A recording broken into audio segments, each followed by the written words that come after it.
Hello दोस्तों, कैसे आप लोग। आई होप कि आप लोग बहुत ही अच्छे होंगे और अपने अपने एग्ज़ाम की तैयारी बहुत ही अच्छे से कर रहे होंगे। तो दोस्तों, आज की क्लास में हम लोग पढ़ने वाले हैं। आपको पता है कि अभी हम लोग क्या कर रहे हैं, चैप्टर 1 की स्टडी कर रहे हैं, रासायनिक अभिक्रिया एवं समीकरण में। ठीक है, और इसमें हम लोग कहाँ तक स्टडी कर लिए थे।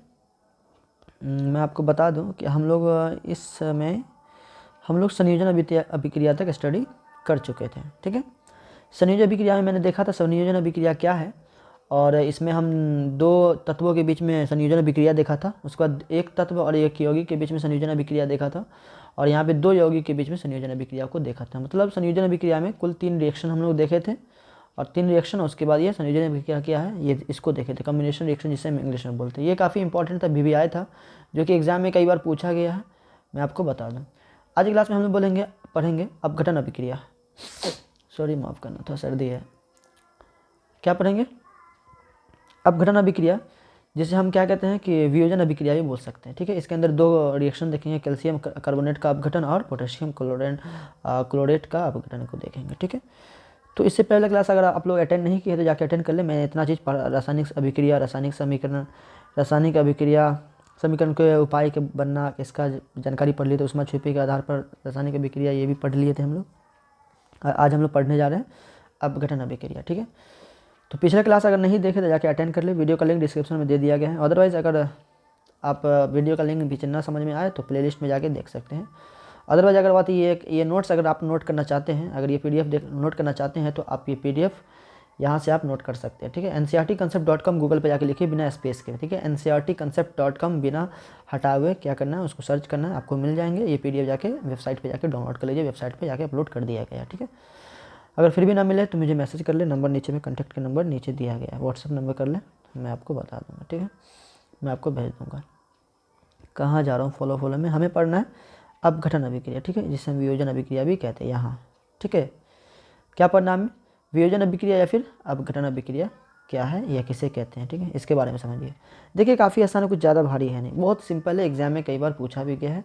कहता है कि एक रासायनिक अभिक्रिया जिसमें एक अभिकारक, ठीक है, अभिकारक की बात की जा रही है, प्रोडक्ट कहते हैं रिएक्टेंट की, एक अभिकारक 2 या 2 से अधिक उत्पादों में, मतलब प्रतिफल, उत्पाद मतलब प्रति है, प्रोडक्ट जिसे हम बोलते हैं। ठीक है, इससे पहले वाले क्लास में हम ये सब चीज़ के बारे में काफ़ी डिटेल्स में पढ़ चुके हैं। ठीक है, बाद में ये मत करो कि भाई अभिकारक क्या है, उत्पाद क्या है, ये समझ नहीं आ रहा तो जाके पिछला वीडियो जाके देखें, पिछला क्लास को जाके अटेंड करें। ठीक है, चलिए तो समझिए। सॉरी, माफ़ करिएगा, वीडियो को पॉज कर दिया था, कुछ प्रॉब्लम हो गई थी। चलिए तो समझिए, हमने लिखा है यहाँ पे कि एक रासायनिक अभिक्रिया जिसमें एक अभिकारक, क्या, एक अभिकारक 2 या 2 से अधिक उत्पाद में, प्रतिफल में, जिसे हम प्रोडक्ट इंग्लिश में बोलते हैं। ठीक है, उत्पाद में टूट जाता है, क्या होता है, विखंडन हो जाता है, अपघटन अभिक्रिया कहलाता है। क्या कहेंगे, अपघटन अभिक्रिया कहलाता है। जैसे कि यहाँ पे देखिए, मान लेते हैं कि A और B क्या है मेरा, A भी मेरा क्या है, एक मान लेते हैं कि अभिकारक है, ठीक है, रिएक्टेंट है, और अगर हम इसको हीट करते हैं या कुछ भी ऐसे तरीके से अगर रिएक्शन करवाते हैं तो ये टूट करके A और B में क्या होता है, डिवाइड हो जाता है, अपघटन हो जाता है। तो ऐसे अभिक्रिया क्या कहलाते हैं, अपघटन अभिक्रिया, या फिर आप बोल सकते हैं वियोजन अभिक्रिया भी बोल सकते हैं। ठीक है, वियोजन अभिक्रिया कहलाता है। कुछ पॉइंट लिखा है मैंने, यहाँ ध्यान दीजिए।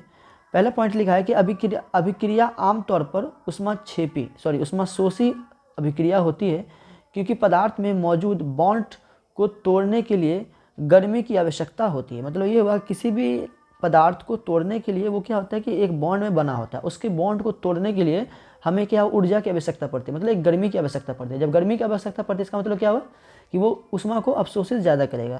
अब ये शोषित करेगा तभी वो टूटेगा। तो ये याद रखिएगा, ये जो अपघटन होता है, अपघटन अभिक्रिया जो होता है या वियोजन अभिक्रिया कह सकते हैं, ये क्या होता है, उष्मा शोषी अभिक्रिया होता है। ये चीज़ आप याद रखिएगा।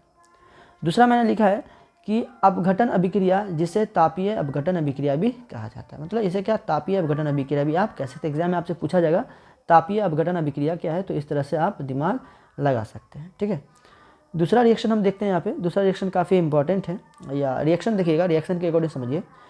जैसे पहला क्वेश्चन लिखा है कैल्शियम कार्बोनेट का अपघटन। जैसे हम कैल्शियम कार्बोनेट का क्या करते हैं, अपघटन करते हैं, तो क्या होता है, देखिए यहाँ पे मैंने लिखा है कैल्शियम कार्बोनेट को गर्म करते हैं, गर्म करने पर तो क्या बनता है, कैल्शियम ऑक्साइड और कार्बन डाइऑक्साइड बनता है। जैसे यहाँ पे कैल्शियम ऑक्साइड है, कैल्शियम कार्बोनेट है, अगर हम कैल्शियम कार्बोनेट को क्या करते हैं, गर्म करते हैं, क्या करते हैं, गर्म करते हैं, तो मेरा क्या बनता है, कैल्शियम ऑक्साइड और कार्बन डाइऑक्साइड। यहाँ पे क्या हो रहा है, अपघटन हो रहा है, मतलब एक कंपाउंड क्या हो रहा है, डिकम्पोज हो रहा है, टूट जा रहा है, टूट करके क्या हो रहा है, 2 पदार्थ में बढ़ जा रहा है, मतलब 2 2 या 2 से अधिक में बट रहा था, यहाँ पे 1 और ये 2 तो में बट गया। तो इस तरह का अभिक्रिया क्या कहलाएगा, मेरा अपघटन अभिक्रिया कहलाएगा।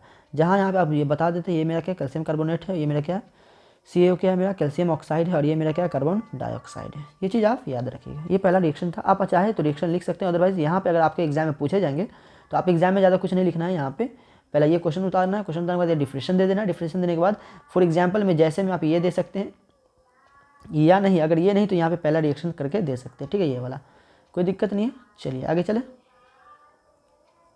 दूसरा रिएक्शन देखते हैं पोटेशियम क्लोराइड का। पोटेशियम क्लोराइड का अपघटन, मतलब पोटेशियम क्लोराइड को क्या करते हैं, क्लोरेट है, सॉरी क्लोराइड बोलते हैं, पोटेशियम क्लोरेट को अपघटन क्या कैसे करते हैं। देखिए पोटेशियम क्लोरेट को गर्म करने पर पोटेशियम क्लोरेट विघटित होकर पोटेशियम क्लोराइड बनता है और ऑक्सीजन गैस बनाती है। जैसे हम अगर पोटेशियम क्लोराइड को क्या करते हैं, हीट करते हैं, क्या करते हैं, गर्म करते हैं, तो वो क्या बनता है, पोटेशियम क्लोराइड और ऑक्सीजन गैस में वो परिवर्तन हो जाता है, बदल जाता है। मतलब ये क्या होता है, पोटेशियम क्लोराइड टूट करके पोटेशियम क्लोराइड और ऑक्सीजन में बदल जाता है। तो ये अभिक्रिया क्या कहलाती है, मेरा अपघटन अभिक्रिया कहलाती है, क्योंकि इसका ये अपघटन हो रहा है, डिकम्पोजिशन हो रहा है, जिसे हम डिकम्पोज भी कह सकते हैं, ठीक है। तो ये मेरा था अपघटन अभिक्रिया, जो कि काफ़ी सिंपल है, बहुत ही आसान है। आप एग्जाम में इस तरह लिख सकते हैं। अगर आप इसे नोट करना चाहते हैं नोट कर लें, अदरवाइज अगर आप इसका नोट्स चाहते हैं तो भैया जाओ गूगल्स पे जाओ, इसको डाउनलोड कर लो। अगला क्लास में हम लोग क्या करेंगे, इलेक्ट्रोलाइटिक विद्युत अपघटन अभिक्रिया देखेंगे। आज के लिए इतना ही, फिर मिलते हैं हम लोग अगले क्लास में। चैनल पर नहीं तो चैनल को सब्सक्राइब कर लो, ताकि अगला वीडियो अपलोड कर दो उसका नोटिफिकेशन सबसे पहले आपको मिले। Thank you for watching video.